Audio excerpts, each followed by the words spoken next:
Today, I'm going to be showing you guys my brand new Jaren Jackson Jr. build on NBA 2K23. Now, this build is pretty insane, man, because it gets a 99 block with Hall of Fame anchor, and I'm telling you guys, this is one of the best rim protectors I've played on this game this entire year. So let's get started, man. Let's go. All right, so when it comes to the vitals for this build, I'm going to be making this at the power forward position because that's the position that Jaren Jackson Jr. plays at. Ignore the first and last name. This is a Jaren Jackson Jr. build, not a Giannis build, but you know, jersey number 13 to match Jaren's. So when it comes to the body settings, we ended up going with the height of 6'11", weight 218 pounds with a 7'9" wingspan with a defined body shape. I understand Jaren Jackson Jr. is listed at the height of 6'10", but going an extra inch taller is really going to help you get more blocks on this build, and you really don't lose a lot when it comes to your speed and acceleration. And now, since this is a Jaren Jackson Jr. build, we're actually going to start out on defense because that is what he's known the most for. He is a DPOY candidate this year, and he's averaging a ridiculous amount of blocks per game. So taking a look at this defensive stats, you can see right here we're getting an 89 interior defense, a 75 perimeter, a 73 steal, a 99 block, which is going to get you that Hall of Fame anchor. And then when it comes to the rebounding, I'm going to be using this build for Pro-Am, so I couldn't really go based off of his normal stats because he's really not that great of a rebounder. But in my case, we're going to have a 78 offensive rebound and a 94 defensive rebound, which will get you gold rebound chaser and Hall of Fame box out beast. Now, like I said, man, this Jaren Jackson Jr. build is one of the best rim protectors I've played on all year, so the clips you're going to see are pretty insane right here, jumping out the gym to get some crazy vertical contests and get some nasty blocks. Now, I realized very quickly that this build is a block machine because it is a perfect combination of a lot of things. First and foremost, the height, being 6'11", having that max wingspan, that's going to help you out a lot. Secondly, having that 99 block, the Hall of Fame anchor, that's going to go a long way. And then the last two things, which are just as important as the things that I've listed prior, are having a very high speed rating with a 6'11". So right now we have like an 80 plus speed on this build because we did our workouts and all that. And then secondly, having a high vertical on this build is going to go a very long way and get you some insane blocks. So we're going to have an 84 vertical on this build. We'll show that later on in the video as well. But again, that combination of things makes this build one of the craziest rim protectors I've played on all year. Better than some of the 7'1", 7'2", 7'3" centers I've played on, just because we can get momentum going. We can track down some crazy drives to the rim and be able to get some insane blocks on this build. And it's just insane, especially with the vertical as well. You're standing still, you can all of a sudden come out of nowhere, get a really good jump, and be able to get in position to make a stop. Another really important thing when it comes to having this high block rating is you're going to also get fouled way less often compared to the other block ratings when it comes to like getting silver anchor or gold anchor. Going to get fouled less often when using this build when you're going back towards the paint to try and get a stop. And one other really important thing when it comes to getting more blocks on this build is I usually, when I'm playing on a build with 99 block, I go for aggressive blocks every single time. And if you didn't know what I'm talking about, there are actually different ways to get blocks in this game. One, by just holding Y, not holding any other buttons, which is just a basic block. You're not going to get as many blocks, but you're also not going to get fouled too often. Secondly, there is aggressive blocks where you hold Y and hold down on the right trigger as well. This is the situation where you'll probably get fouled a couple more times more than often, but you're also going to get way better blocking animations, and I think the trade-off is worth it when you have a high block rating. Now, the third one is used in very situational uses, which is a vertical contest block, which you can do by holding down Y and also holding down the left trigger. This is going to give you like a two hands jump straight up vertical contest, which can be good when you're down low in the paint and you just got to get as high as possible to either get a good contest or a block. But now I think you've seen enough of the defense, so now let's move back up to the top and talk about the finishing. Finishing is going to be very simple on this build. You're going to get an 80 driving dunk as well as an 80 standing dunk. The 80 driving dunk is going to get you silver limitless takeoff, which will allow you to get quick drops off one, straight arm tomahawks, and plenty of other good dunk animations on this build. And then the 80 standing dunk is going to get you the basic big man contact dunks on this build, including also getting silver rise up. Close shot's not going to be too high. This build I'm just going to be cutting on. I'm not going to be doing a lot of PNR, not going to be doing a whole lot of matching in the paint, and the only times I'm really gonna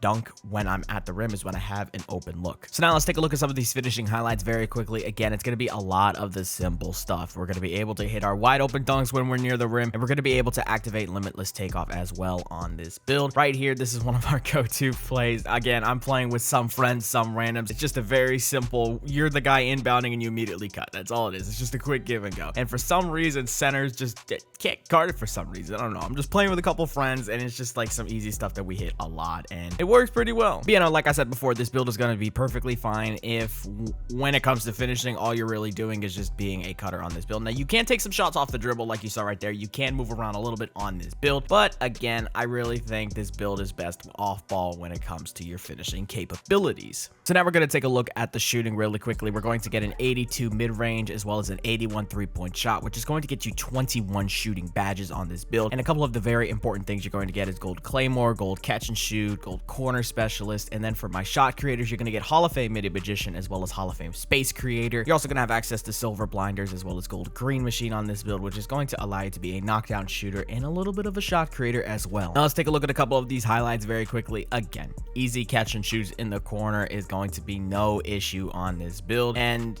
you know, sometimes you might not have teammates that pass you the ball right away, but again, from wherever you're spotting behind the 3-point line, you should be able to hit a shot as long as it's not from super deep, whether you're at the wing, whether you're in the corner, as long as your feet are right behind the line, it's going to be a knockdown shot. You can take a couple of contested shots. You could take some shots a little bit from farther behind the 3-point line, but again, you're going to be a knockdown catch and shoot guy right from the 3-point line. And again, you can shot create a little bit on this build. I've been switching up the hop jumpers I've been using. I've been switching between Kevin Durant, Nikola Jokic, and normal 2. And for some builds, it's just better for me to have KD. For some builds, it's better for me to just have normal 2. It's kind of weird to explain.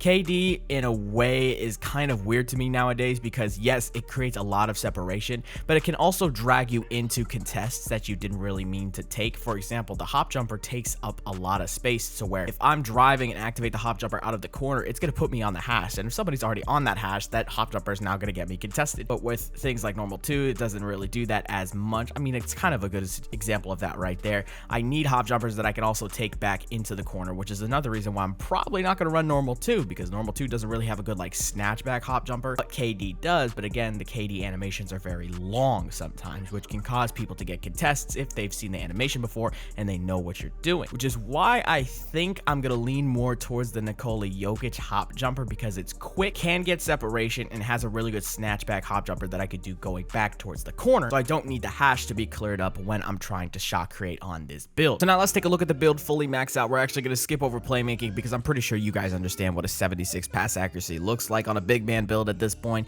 You're going to get access to that LeBron James passing style as well as gold break starter. If you really don't know what that looks like, you can go check out my other videos where I use this passing accuracy and passing style very often on my big man builds. Now, again, you can take a look at the badge counts. You're going to get 12 finishing, 21 shooting, 9 playmaking, and 30 defense. I went absolute crackhead mode on defense, and I put all of my badge points into defending. So I actually have 37 defensive badges on my build, and I also have access to the double defensive core. So in total, when it comes to total badge counts plus the cores, I have access to 53 badges on defense, which is kind of insane. Like, I don't think we would ever consider that possible, a 50+ badge defensive build, but this is possible with this build, especially when you have the double cores plus the extra badge points you get from hitting level 39 each and every single season. I'm gonna have access to that on this build, and it's gonna be super fun. But now let's take a look at takeovers very quickly. So now when it comes to the takeovers, I can have access to sharpshooting, rim protecting, as well as glass cleaning takeovers, but I ended up going with double box out wall on this build. Rebounding is such an important aspect of this game, and having only a 94 defensive rebound can kind of hinder me sometimes, but I do make up for that lack of rebounding with having 2 of the exact same takeovers when it comes to rebounding, which is the double box out wall. This is going to increase your offensive rebound, your defensive rebound, and your strength by plus 15 when you activate takeover, because you're doubling up on the exact same takeover. And no, that is not when you have double takeover. That is when you activate just your primary. That's going to add plus 15 to every single category that is affected by the glass cleaning takeovers. And yeah, that's pretty much it, man. That's the build. Now let's take a look at the build name. So now the build is complete, and you're going to get the player comparisons of Derek Coleman, Jaren Jackson Jr., and Evan Mobley. And you're going to get the build name two-way stretch glass cleaner. Hope you guys enjoyed this video. That's going to be it. I'm out. Peace.